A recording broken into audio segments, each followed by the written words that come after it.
5, 4, 3, 2, 1.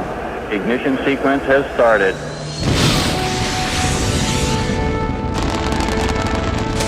Liftoff. We have liftoff.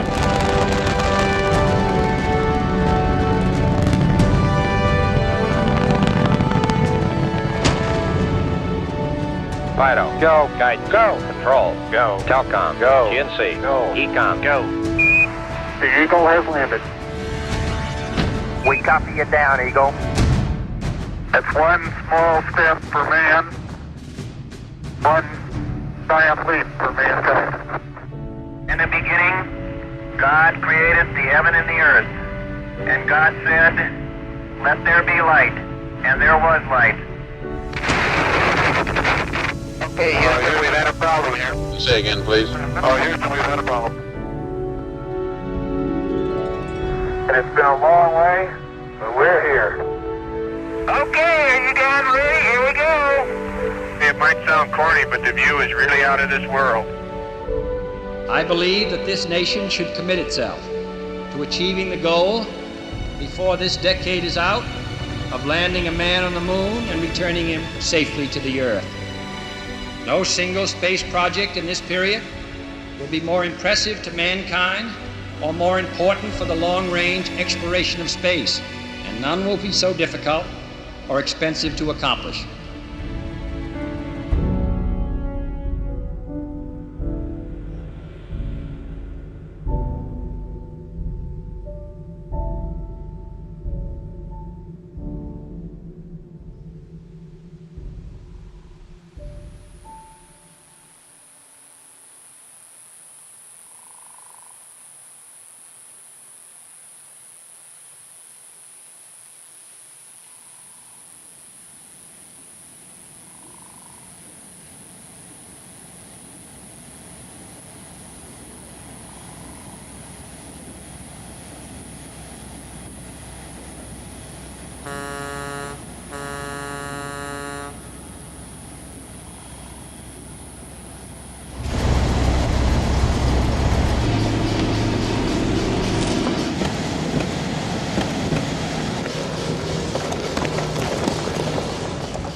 Of course, when I was selected for the program, I had very high aspirations of flying a lunar landing, but Apollo at that time, when Germany was going on, although it was in existence and in work, for those of us who were very deeply involved in Germany, it was still quite a step away.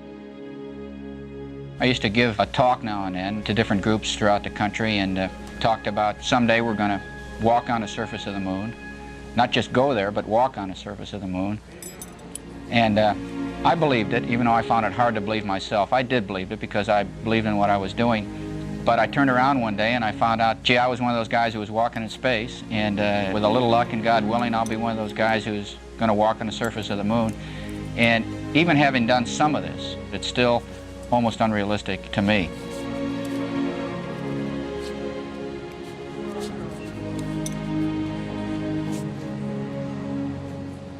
In spite of the fact that I've had a chance to fly a couple times and I've been close to the moon, I haven't made that moon landing, and believe me, it's no easier today than they were in the past, and certainly they're not for a crew who's never made that lunar landing before.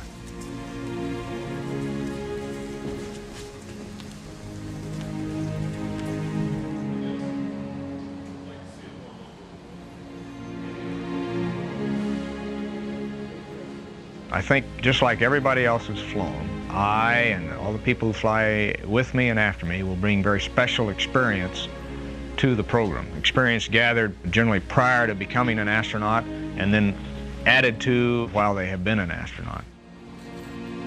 My experience just happens to be in the field of geology, and in particular in the observation of materials of the Earth as they exist in the field. That's what basically a field geologist does. In the case of exploring the far frontiers of space, a geologist has an advantage. It's because that's his livelihood and that's what he's been doing most of his life. I don't feel that unusual. A lot of people think of it as being unusual, but it's really just another specialty. Hopefully, we open up with this the possibilities of applying other specialists to other problems.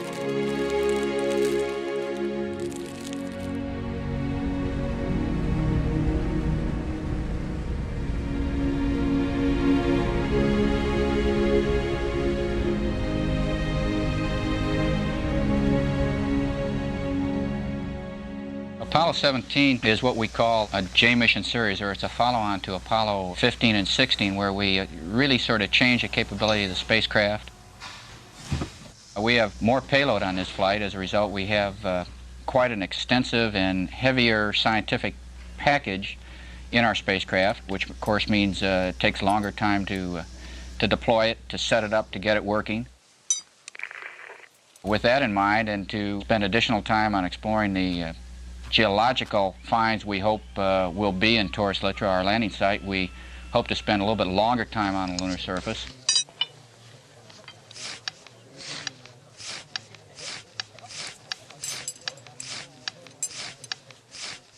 We added a lunar rover to the lunar module so that we could go further distances from the lunar module after we landed, get in areas in terms of geological exploration and exploration of the moon that we couldn't get to before.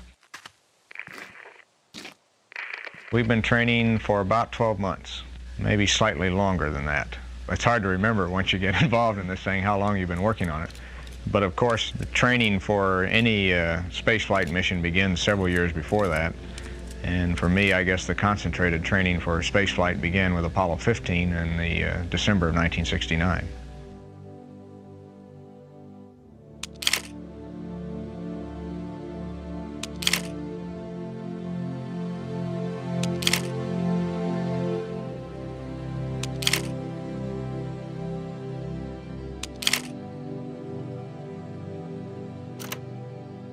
This is Apollo Saturn Launch Control. We're T-minus 1 hour, 22 minutes and counting.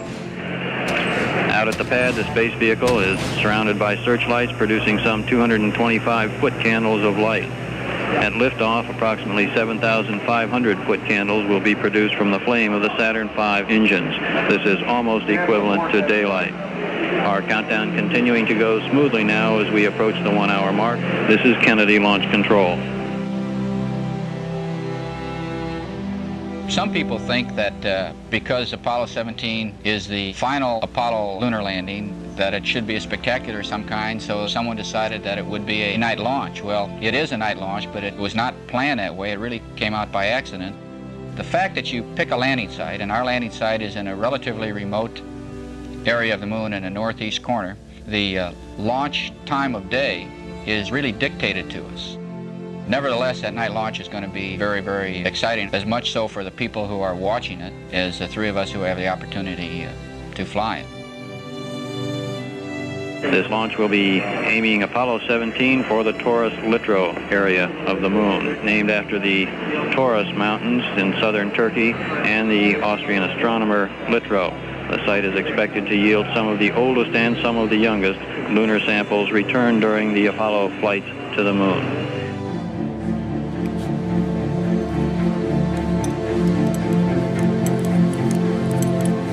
Have a chance to complete this first phase of lunar exploration. And last chapters of a lunar history book that Apollo has the capability of writing. We won't know it for 50, 100 years, but some of the things that we are finding that were completely unexpected, that we didn't plan to find, will almost certainly be the most important things in the eyes of the history of science, and very probably in the eyes of history of man. This is Apollo Saturn Launch Control. First stage, second stage, third stage, now all going to internal power. The flight of Apollo 17 will be able to be seen some 500 miles away as it goes into Earth orbit. For the eyes of the world now look into space, to the moon, and to the planets beyond. And this generation does not intend to founder in the backwash of the coming age of space. We mean to be a part of it. We mean to lead it.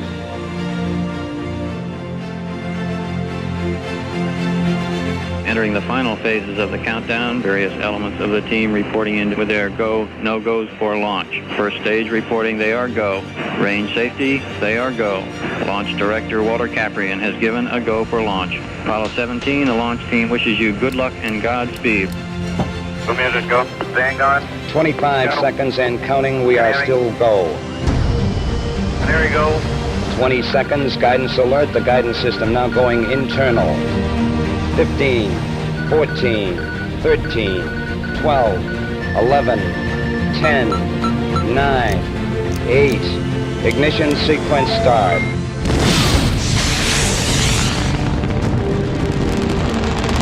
5, 4, 3, 2, 1, 0. Liftoff. We have liftoff.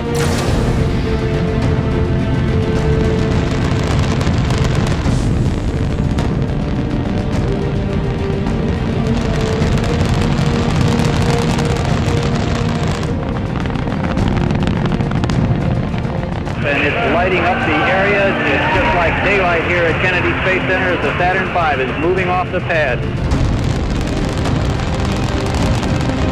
It has now cleared the tower. There goes the tower. Man, there she goes. Roger the tower, you're going right down the pipe, 17. We're in a roll, Bob. Roger, Gino, looking great. Thrust good on all 5 engines. Okay, 17 is go. Roger, 17, you're go. First stage looks good. Altitude 1.1 miles. Mark, mode 1 Bravo. Roger, 1 Bravo. Roger, Gene, you're looking great. Right down the line. 17 Houston, your times are nominal. Nominal times. 8 plus 36 and 9 plus 20, Roger. Let me tell you, this night launch is something to behold. Crew will experience maximum G-forces of about 4 Gs at shutdown. Stand by for mode 1 Charlie, 17. Coming up on first stage shutdown.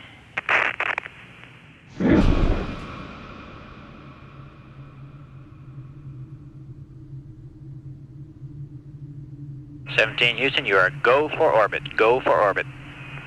Those are kind words, Robert. We're go for orbit here. Good show, babe. A little late, but a good show. Outstanding ride. Sure felt like it.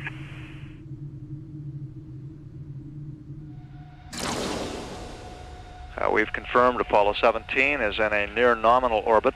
The translunar injection burn is targeted to last 5 minutes 51 seconds, accelerating Apollo 17 to the required speed to get it into an orbit that'll intercept the moon.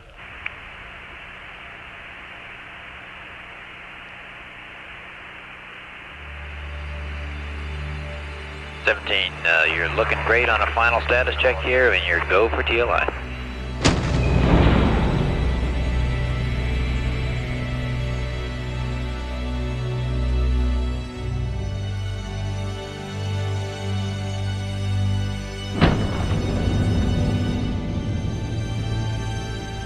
Houston, you're looking good, and the thrust is go. Booster reports the thrust looks good on the S4B. The velocity increasing, up now to 26,000 feet per second, beginning to climb ever more rapidly. This burn was initiated at an altitude of about 97 nautical miles above Earth. When finished, the spacecraft will be at about 150 miles above Earth and on its way to the moon, some 213,000 nautical miles away.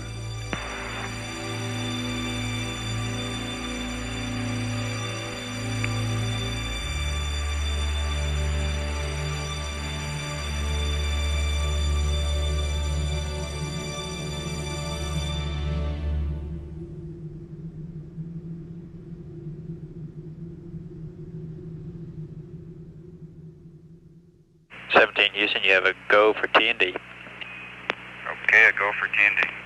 Okay, what do we do? Okay, we are maneuvering Houston. Ooh, what a beauty!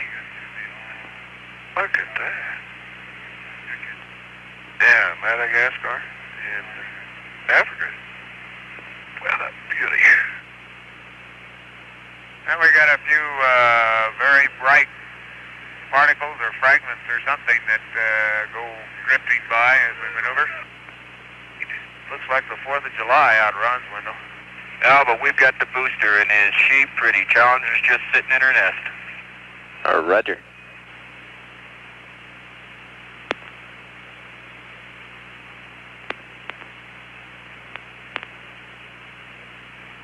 I can't tell you too much, Bob, from the center seat other than Captain America is very intent on getting Challenger at the moment. Yeah, I'm coming in a little slow, but got plenty of time.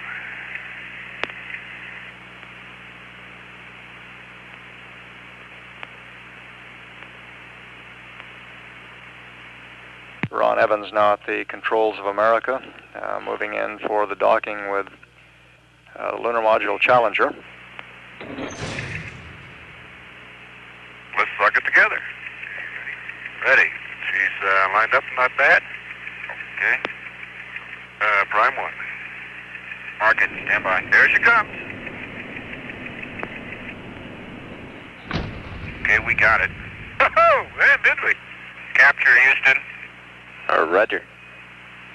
This is Apollo Control. America and Challenger are on their own at an altitude of 13,000 nautical miles from Earth.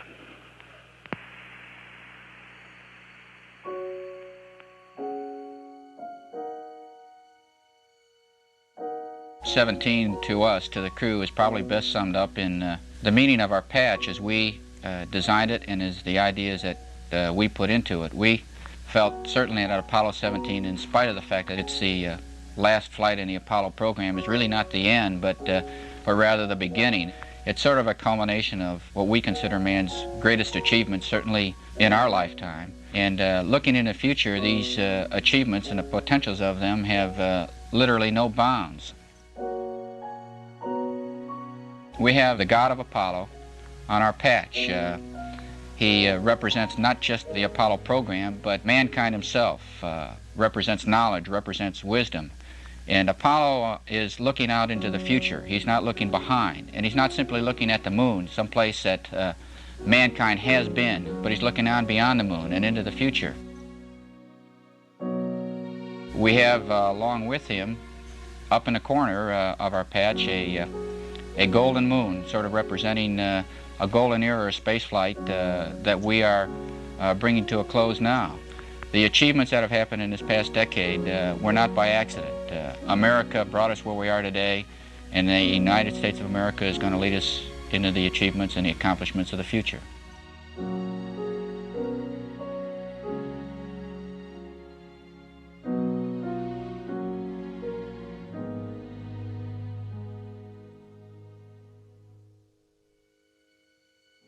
This is Apollo Control.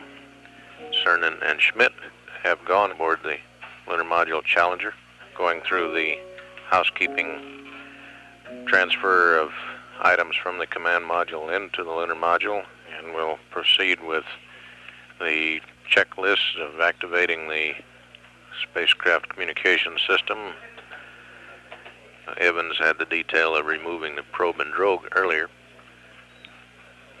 but he's by his lonesome back in the command module.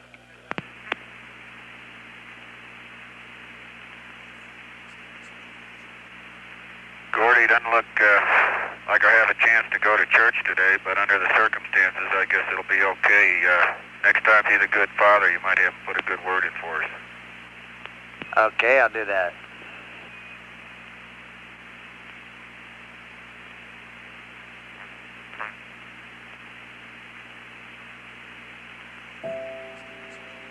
Hello, Houston. I've got the moon. Boy, is it big. We're coming in right down on top of it. Roger, that's about right. Don't worry, you'll miss it. I just want to hear you say it, because I'm going to hold you to it.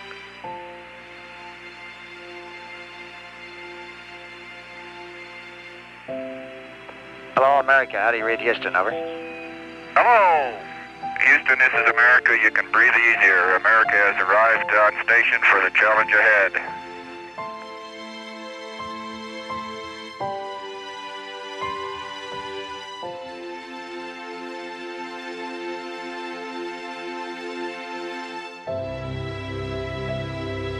Challenger Houston, you have a go for undocking and SEP.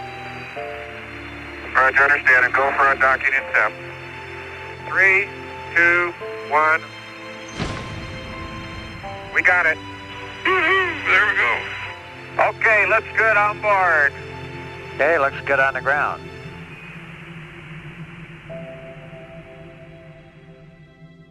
Now, the landing site of Apollo 17 Taurus Littrow is, and I'm speaking from the guy who's actually going to fly the spacecraft to land it, is very, very challenging. It's sort of a box canyon surrounded by mountains on 3 sides, and a landslide that comes off one of the mountains that has some rubble that is strewn across some of the craters just in front of where we're going to land. So from a pilot point of view, it's very, very challenging. Gordo, this is spectacular. It is absolutely spectacular looking at that command module America down there coming across the surface. Sounds great. Hey, Ron, listen, this ridge you're coming on over, just stick your hand out the hatch and grab a rock.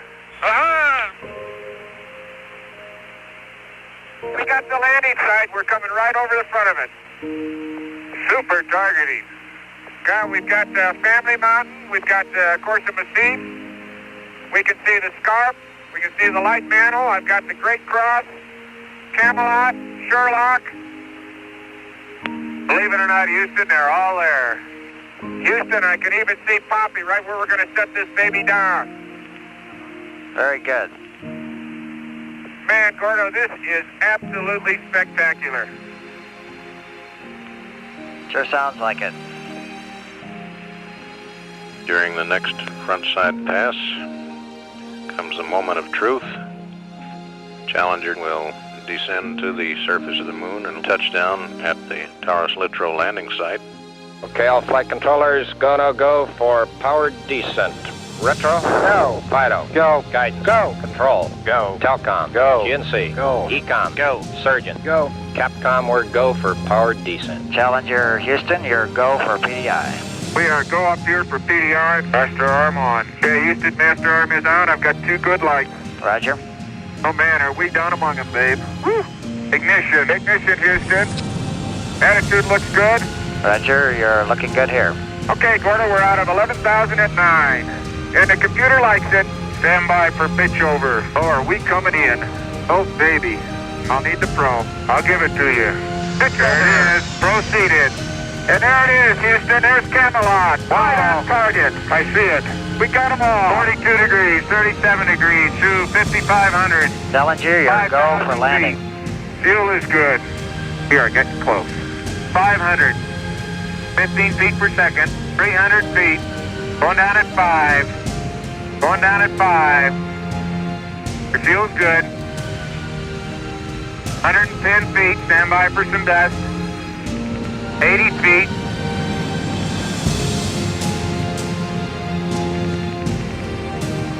Getting a little dust. 40 feet. Going down at 3. Very little dust. Very little dust. Stand by for touchdown. Fuel's good. 20 feet. Stand by. 10 feet. Contact. Engine stop. Engine arm. Proceed. Command override off. Load control ahead. Hold. Pings auto. Okay, Houston, the Challenger has landed. Roger, Challenger, that's super. Boy, you bet it is, Gordo. Boy, when you said shut down, I shut down and we dropped, didn't we? Yes, sir. But we is here. Man, is we here. How's that look? Pressures look great. Manifolds right on. Ron, I had the meatball all the way. Beautiful. Jack, are we going to have some nice boulders in this area? Okay, the old camera's off. Okay.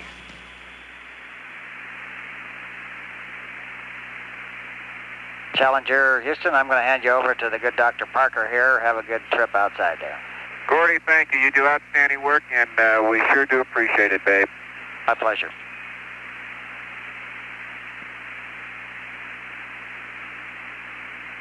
I think we're getting to our favorite part here. Click, click, click. Your helmet is locked. Your visor is locked. Oh, man. Woo! You ready for this? I hope so. Commander is on the porch. Oh, man. Oh, man. Oh, man. I'm on the footpad. And Houston, as I step off at the surface at Taurus Littrow, we'd like to dedicate these first steps of Apollo 17 to all those who made it possible. Oh my golly! Unbelievable! Unbelievable, but is it bright in the sun? How you doing, Jack? Fine. Jack, you're looking good. Beautiful, guys, beautiful. Hatch is closed. Hey, Jack, don't lock it. I'm not gonna lock it. We gotta go back there. You lose the key and we're in trouble.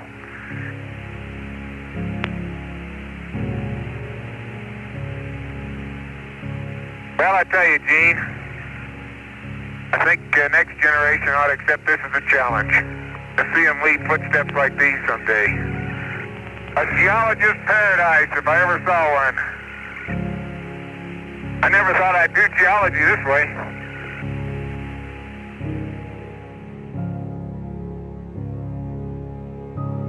The Taurus Littrow site on the northeastern part of the moon at the edge of one of the large lunar basins called Serenitatis was selected as representing both a new part of the moon, which we had not explored yet, and having major features that would allow us to complete this first phase of lunar exploration and last chapters of a lunar history book that Apollo has the capability of writing.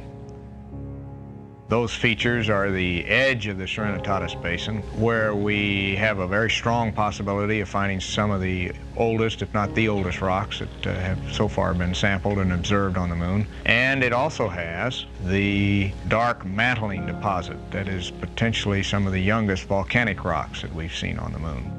And then, of course, there's this other thing of the unexpected, and who knows what that's going to be. And that's really what makes it exciting. Okay, here we go. Challenger's baby is on the roll. Okay, I'm going to take a little spin around here. Don't run over me. Don't worry.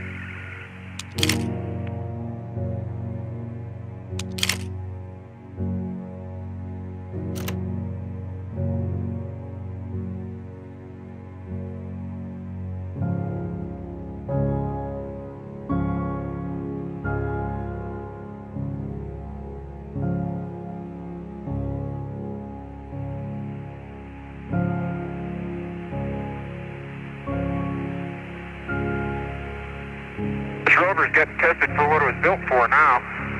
Yep. I tell you, it handles just the way as advertised. Maybe even better. 17, we have a picture. Oh, beautiful, babe. It's all yours. Okay. You have to get it down to my level. Tall guys are all alike. You're pretty agile there, Twinkle Toes. You bet your life I am. Okay. The flag they're deploying is the flag that has been in the Mission Control Center here during past missions. That's what it looks like it's waving in the breeze. Yes, sir. How about right there? It does wave when you do that. Yeah, but did you ever see it vibrate like that? I've never put a flag up in the moon before. What? We got a beautiful picture of you guys up down there. Let me tell you, Bob, this flag is a beautiful picture. That's beautiful. This has got to be one of the most proud moments of my life, I guarantee you.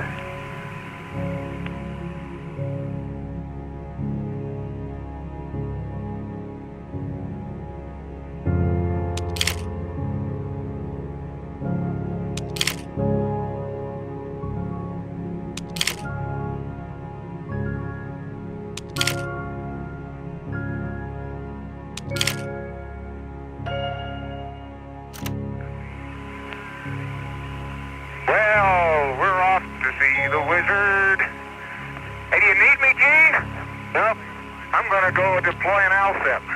Have at it. First, I got to find an ALSEP site. Schmidt carrying the ALSEP about 100 meters east of the LEM.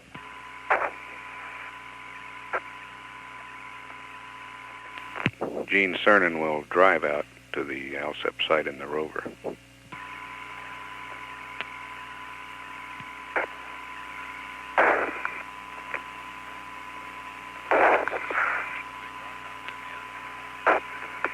I say there, Jack, that looks like a big rock out there beyond. That's the one we were talking about earlier. We believe you now. Oh, you won't believe it. Oh, there goes a fender. Oh, shoot. Okay, was it the rear fender, Gino? Yeah, I caught it with my hammer and it just popped right off. Well, if it wasn't for that fender, I'd be ready to go. Makes me sort of mad. A little piece of the rail is cracked off, and I'm just going to put a couple pieces of good old-fashioned American gray tape on it. See whether we can't make sure it stays, because I don't want to lose it. Except the old-fashioned American gray tape doesn't stick to lunar dust-covered fenders. Gene Cernan taping the fender on. I never thought I'd be out here doing this. Bob, I am done. If that fender stays on, I'm going to take a picture of it, because I'd like some sort of mending award. It's not too neat, but, well, let's hope. Keep your fingers crossed, and I'll be more careful around the fenders.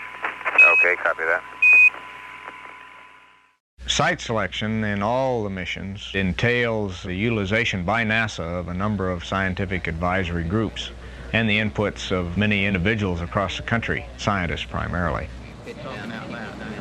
From the scientific point of view, in terms of the instruments that we're going to place on the surface, the landing site was picked because it gives us a tremendous network of scientific instrumentation that is still active from all the previous Apollo missions spread across the face of the moon. We can see activity of earthquakes and meteor impacts, and it gives us a pretty good cross-section to pinpoint where this activity is and exactly what's happening. How's the TV working? Beautiful. To coin a phrase, it's a panoramic scene of beauty. Oh, come on now, Bob. Say, Bob, what do you think of the terrain? Looks flat. Looks very flat and smooth. That's why you're an astronomer. Oh, well.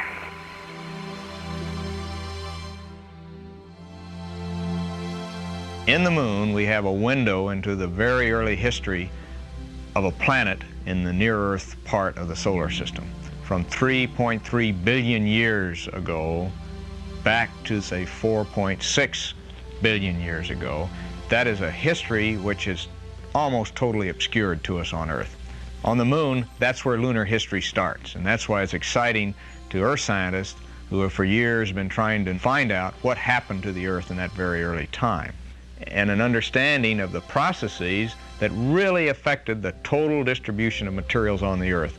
And it's in those materials that lie our resources, and in the long term, understanding of the Earth so that we can exploit those resources and exploit them in obviously a now, I think, a much more enlightened way than maybe we did in the past, but nevertheless we must exploit them in order to preserve the civilization we're used to.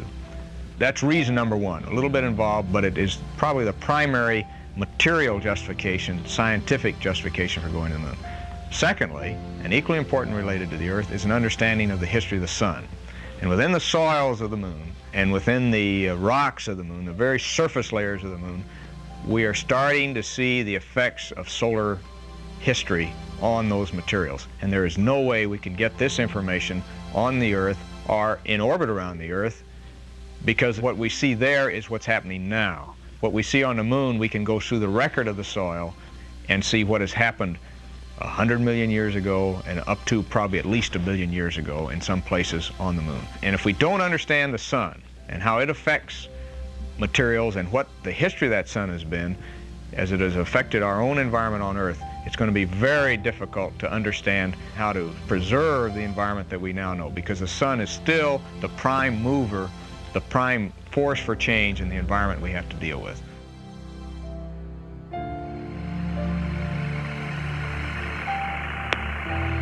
Oh, Bob, I hope I could drill you a couple good holes. And I know you do too. Cernan drilling 2 8-foot holes for the heat flow experiment. Hey, Bob, it's obvious that I'm going through some pretty tough stuff. Yeah, Roger, we're seeing that, Gino. Looks interesting. Yes, sir. Really working down there, huh? Oh, you betcha, man. I'm in something tough down there now. Woo! What bore are you in? Number 3. Oh, where do we find such men? If I let go of that drill and I wasn't anchored to the ground, it'd throw me over the massif. It's funny how for every action there's an equal and opposite reaction, isn't it? Hey, I've heard that before. Oh, man. Yeah, that's what I've been doing. Oh, no. Come on, baby. Now that I got it. Okay. Stay there. Okay, back. Thank you. Boy, Gino, that's what you call getting down into your work. Bob, I'll save my comments till later. Oh, me oh my. We got them 3 cores, we got the neutron flux down, and we got 2 heat probes, and an ALSEP. Bob, I feel pretty good about that. That makes me feel pretty good. Okay, congratulations.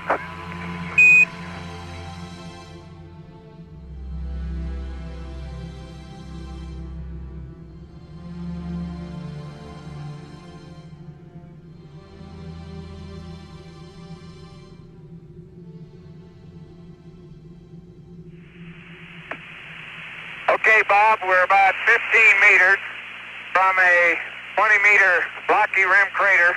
It's about 3 to 4 meters deep. Okay, I copy that, Jack. Very good. Oh, he's going slowly, though. Very slowly. Try hitting, there you go. It's coming. Outstanding.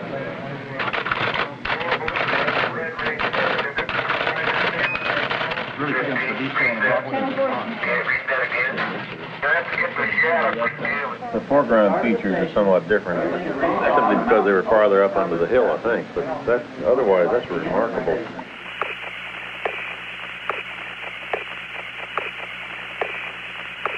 If you can hook your, that's what I'm going to do. I'm going to try and get it right. Hit it on the right side. It'll go this way, maybe. There you go. There's a good man. He's right there. Try another one. Don't lose that one. Let me get that one for you. There, I got it. Got it? Oops.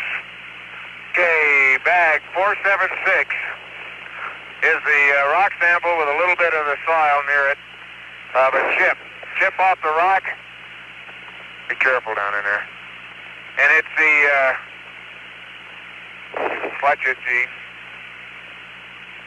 If I go down there, that thing's about 15 feet deep. Right. There's the other chip. Got it. Okay. Oh, look at the dark minerals in there. Are those dark black? Yeah, they may be ilmenite or fresh pyroxene. Give me a pressure of pyroxene. Okay, you want my bag? Jim, you better make it clear to Parker that we got to pull out.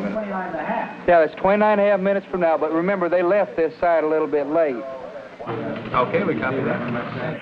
And 17, a reminder to factor into your thinking this is only a 30-minute stop, and it's about 20 minutes remaining. Yes, sir. Well, we got to sample something. Okay. See if we can't fill this up for Christmas. You happy there? Yeah, that's good. Get your after. I'll get my after pictures. I'm going to take a close-up stereo of that contact. Definitely.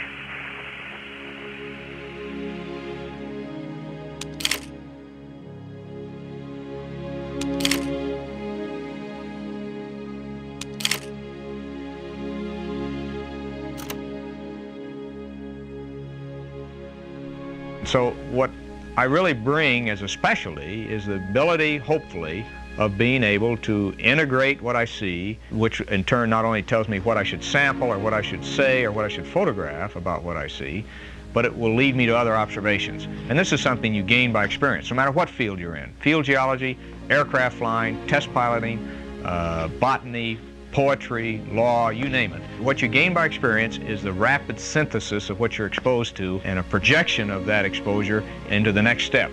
And so I don't feel myself very unusual being a scientist because we've had specialists before.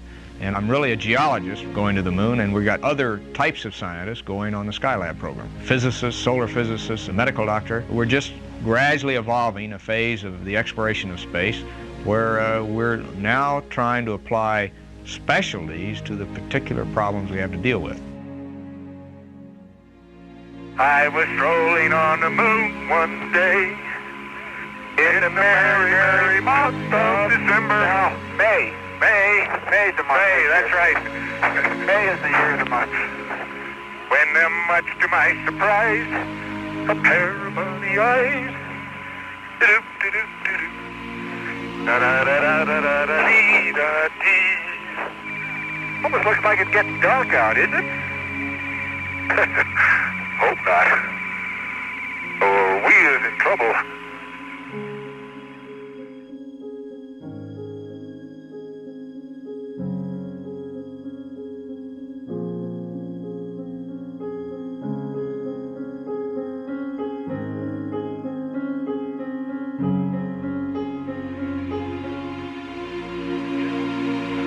That's a pretty good day's workout, you know? You know, I don't think we need an exercise period. Man, I hate this dust. I gotta make a new fender tonight. My tape didn't hold, it was too dusty. Oh man, look at that fender. That's terrible. Okay, we'll take a look at it here while you're sleeping. Get down a little bit more and you got another 2 or 3 inches. I can't get any lower, Willie. Me buttons are in the way. Okay, keep going. There you are. You're in. Godspeed the crew of Apollo 17. The hatch is closed and locked. Hallelujah. Cabin stable, Houston. How's it look to you? Looks good to us, 17, and I'd like you to know you had a 7-hour and 12-minute EVA. I think is a tremendous job for what we might call a challenging EVA. Bob, that's no pun. It really was. It really was. I know it, man. I know it. I tell you, I really wish you guys could have been here with us. You worked as hard at it as we did, if not harder. Harder, I think. This is Apollo Control at 124 hours, 23 minutes. And aboard Challenger on the lunar surface, Jack Schmitt and Gene Cernan are in the process of getting the lunar module reconfigured, ready for their sleep period, which the flight plan calls for them to begin at about 3.5 hours from now.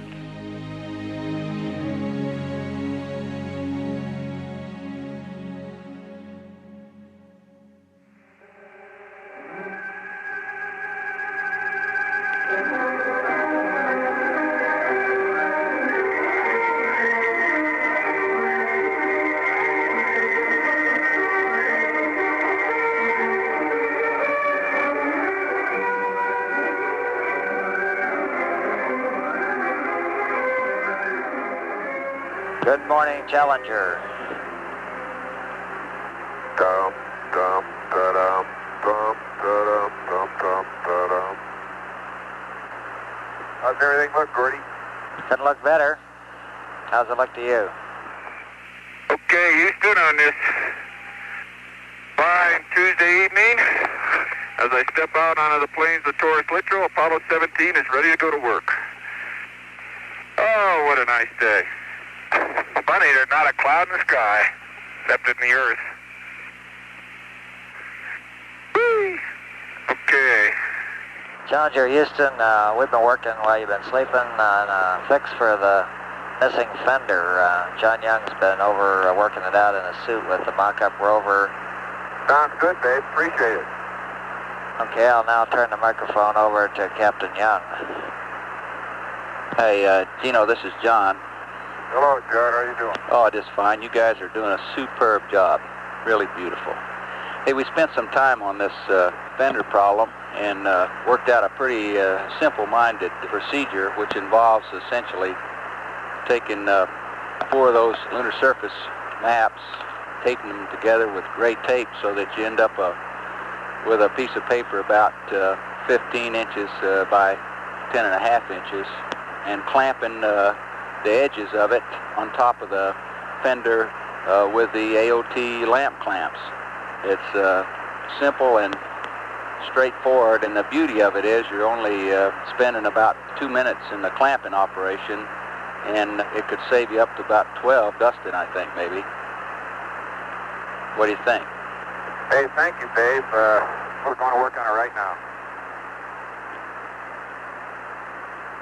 Okay, hold it right there. Let me get the, okay. Think that'll stop the dust that way? Well, it'll stop some of it if it stays on.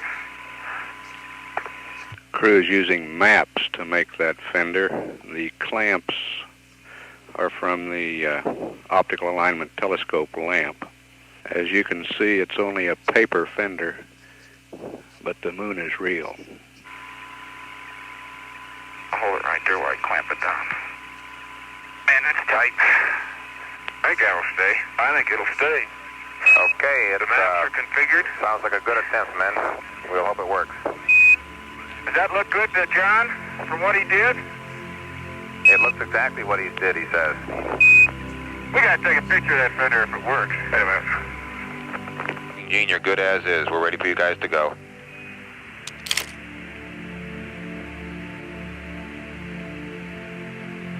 Okay, we are moving right now. Okay, we're marking that. The crew has started for Station 2, the most distant of the stations, more than 7 kilometers away.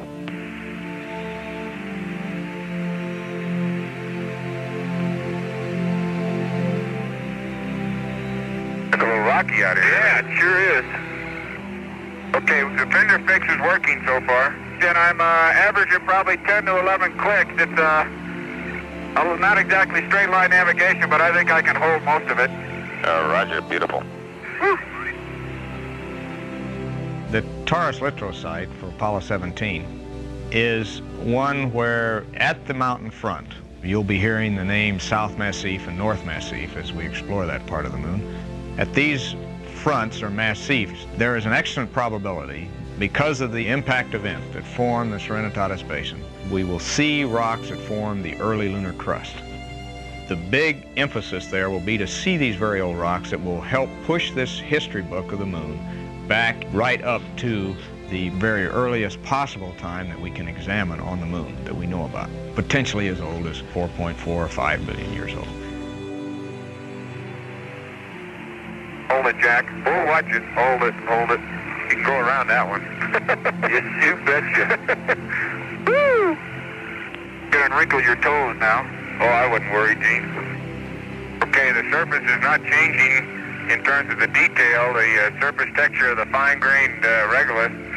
Most of the brightest craters have a little central pit in the bottom, which is glass lined. Look at that crater. Woo! Oh, man, a Shivets. Woo! Boy, I tell you, are those massifs getting to look big now? Holy moly. Man, this has been a trip. Man, I tell you, we're really up on top of this thing. You guys been driving 64 minutes. Well, we're almost ready to park. Okay, beautiful. We're right where we wanted to be for Station 2, and it looks like a great place. They park. Station 2 is right at the base of the South Massif.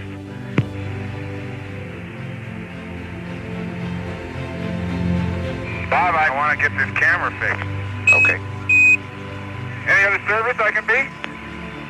Can I change your oil? Thank you, Gino. It looks much better. Man, that's the way to come downhill. Just don't stub your toe. Man, there's some boulder rolling rocks here, Jack. Hey, Gene. Yeah. Set up right there. Let's get that big clasp. Oh, the clasp. Yeah. Yes, sir. Good eye. Good eye. Big white clasp in the gray matrix spreadsheet. Good eye. Man, that's a prize. Bob, you still there? Roger, still there, listening with great delight. Got a bag? Got a bag. The soil from right underneath the rock. It's the old boulder rolling trick. Don't hit the rover. Whee! 17, if you want to just take a minute, you might look up in the sky and notice beautiful Mother Earth. Hey! There she is. Oh, boy. There is orange soil. It's all over. Hey, it is! I can see it from here. It's orange. 3, 2, 1, ignition. Right away, Houston. Take your final look at the valley of Taurus Mitchell. Here, man completed his first exploration of the moon. May the spirit of peace in which we came be reflected in the lives of all mankind.